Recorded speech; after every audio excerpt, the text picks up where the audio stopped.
तो आप सबका स्वागत है आज के इस कहानी में। आज की कहानी का नाम है माँ तुम ऐसी होती हो और इसे लिखा है सुनील कुमार शर्मा जी ने।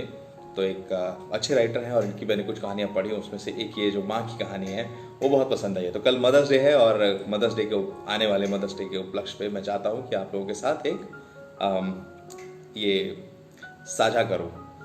राइट, तो आज की कहानी मदर को समर्पित है, उनके लिए कहानी है।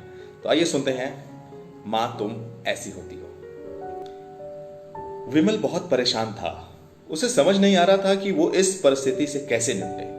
वो अपनी माँ को बहुत चाहता था, पर उसकी पत्नी और उसके बच्चे उसकी माँ से बहुत दूर भागते थे, क्योंकि उसकी माँ एक आंख से अंधी थी, उसे दिखाई नहीं देता था। साथ ही उसकी कमर भी लगभग 90% झुकी हुई थी। वैसे वो अपना काम सब खुद कर लेती थी, पर फिर भी वो उसकी पत्नी और बच्चों को ना हमेशा खटकती थी। दादी, आप ऊपर कमरे में चले जाओ, मेरे ना दोस्त आ रहे हैं, विमल के बेटे अखिल ने बड़े ही बेरुखी से कहा।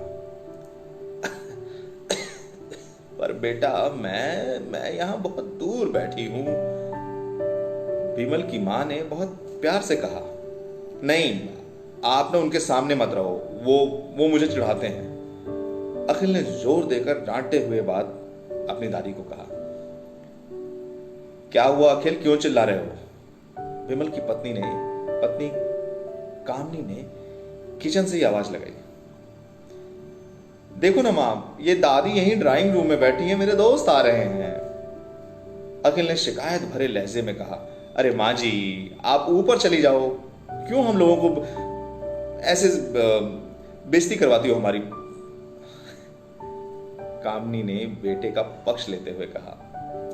यह बात सुनकर बेचारी सरस्वती चुपचाप उठकर जीने के सहारे ऊपर जाने लगी।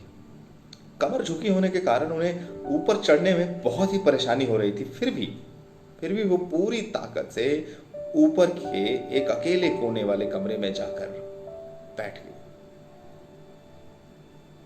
विमल, जो कि बाजू वाले कमरे, उनका बेटा जो बाजू वाले कमरे में सब सुन रहा था, उसे बहुत दुख हो रहा था कि उसकी मां को अपमानित होना पड़ रहा है, पर वो ना असहाय था।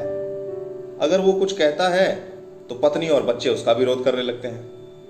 दूसरे उनके तर्क भी सही लगते हैं कि हाँ, वो कुछ देर के लिए तो कह रहे हैं, फिर भी वो एक ब्यूरोक्रेट ऑफिसर था, तो उसका सामाजिक स्तर ना बहुत ऊंचा था। उसकी ससुराल भी एक ऊंचे घराने में थी। वो इसलिए चुप रहा कि हर दिन अपनी मां को वो अपमानित होते देखता ही जा रहा था। रात को विमल की पत्नी ने कहा, देखो जी, अब कुछ करो। कल कलेक्टर साहब की पत्नी आई थी, माँ जी अपनी देसी धुन धारा में उनसे मिली, मुझे बहुत शर्म आती है। मैंने उनको बताया नहीं कि ये मेरी सास है। मैंने कह दिया कि दूर के रिश्तेदार हैं, इलाज करवाने आए हैं। विमल को रोना आ गया, फिर भी वो चुप रहा। उसे समझ नहीं आ रहा था कि वो करे तो क्या करे। वो अपने बेटे की मन की स्थिति को सरस्वती अच्छी तरह से जानती थी, और वो अपने बेटे को कोई कष्ट ना हो, इसलिए वो हर बात, जो सरस्वती बूढ़ी काकी थी, वो हर बात चुपचाप सह लेती थी। विमल बहुत उदास रहने लगा आजकल। एक तरफ परिवार और सामाजिक स्तर पर जीने की प्रतिबद्धता, तो दूसरी ओर माँ।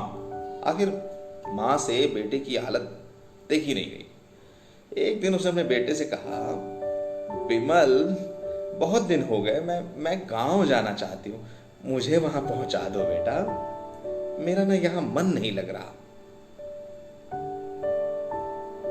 पर माँ, वहां तो कोई नहीं है ना, तुम्हारी देखभाल कौन करेगा? हाँ, विमल ने बड़े आश्चर्य से बात पूछी। अरे वहां गांव वाले तो है ना, वो तुम्हारे मामा जी तो उसी गांव में रहते हैं। अरे और फिर हम सारी व्यवस्था कर आएंगे ना। कामनी को तो जैसे मन की मुराद मिल गई हो। हाँ बेटा, बहू सही कह रही है, सरस्वती ने लंबी सांस लेते हुए कहा। विमल जानता था कि गांव में मां की देखभाल करने वाला कोई नहीं है, लेकिन अपनी पत्नी की जिद के कारण वो अपनी माँ को गांव छोड़ने पर विवश हो गया। माँ को गांव छोड़कर आते वक्त उसे रोना आ रहा था कि वो अपनी बेबसी पर गुस्सा भी आ रहा था, पर परिवार, पत्नी और समाज ने उसके इस मनोभाव को दबा दिया और वो सुकून सा महसूस करने लगा।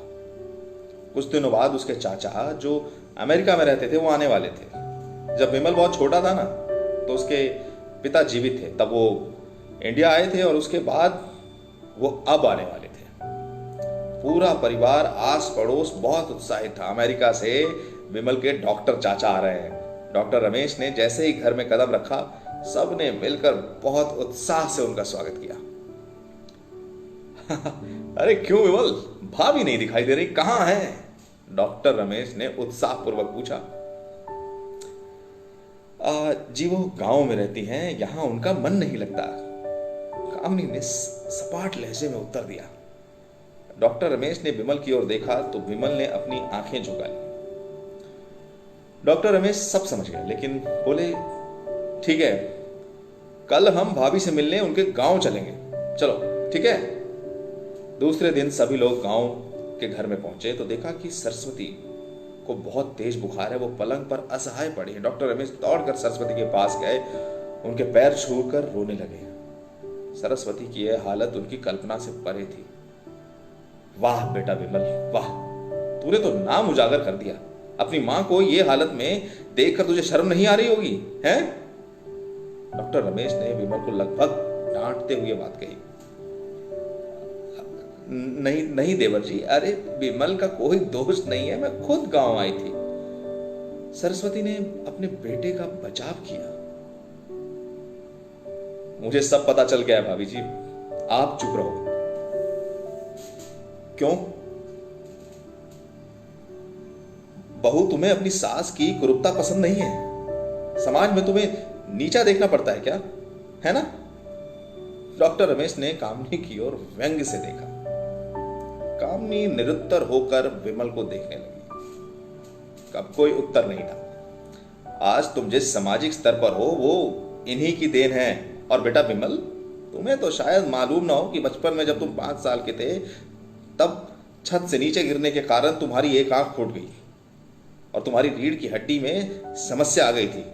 तब तुम्हारी इस कुरूप मां ने अपनी एक आंख और अपना बोन मेरो तुम्हें देकर इतना सुंदर रूप दिया। कामनी बेटा, इतने सालों तक संघर्ष करते बेटे को जो तुम ये ब्यूरोक्रेटिक अधिकारी बनाने वाली इस संघर्षशील औरत को जो तुम लोगों ने ये दशा कर दी है ना, तुम्हें ईश्वर कभी माफ नहीं करेगा। डॉक्टर रमेश की आंखों से अश्रु की जलधारा बह रही थी। अब भाभी, आप मेरे साथ अमेरिका चलेंगी, यहां इन स्वार्थी लोगों के बीच नहीं रहेंगी। डॉक्टर रमेश ने सरस्वती से कहा। विमल को तो काटो खून नहीं।